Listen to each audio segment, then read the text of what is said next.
When the substitute teacher tried to prove my hearing aid was fake. I've been wearing a high-tech cochlear implant since I was 7, but unless you're looking closely at my hairline, you'd never even know it's there. Most people just think I'm wearing a cool, minimalist earbud.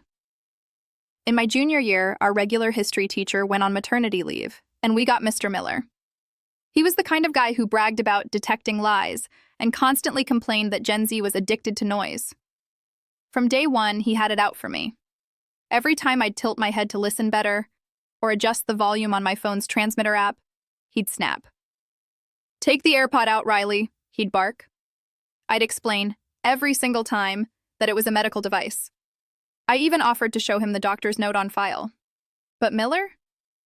He just smirked. He called it convenient branding for a rebel. The big reveal happened during our midterm. The room was dead silent. I was focused, tapping my pen, when suddenly, I felt a sharp, cold sting at the back of my head. Miller had snuck up behind me and ripped the external processor right off my skull. The magnetic connection snapped back, and the sudden loss of sound sent a literal physical shock through my brain. I gasped, clutching the side of my head, as Miller held the device up like a trophy. "See?" he shouted to the class. "No wires, no medical tape, just a fancy Bluetooth piece." I couldn't hear a word he said, but I could see the horror on my classmates' faces. My friend Chloe was already on her feet, recording the whole thing.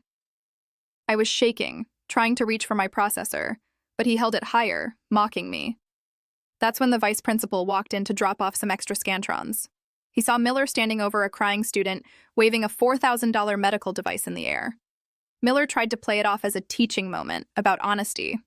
He didn't even realize the device was still recording audio logs.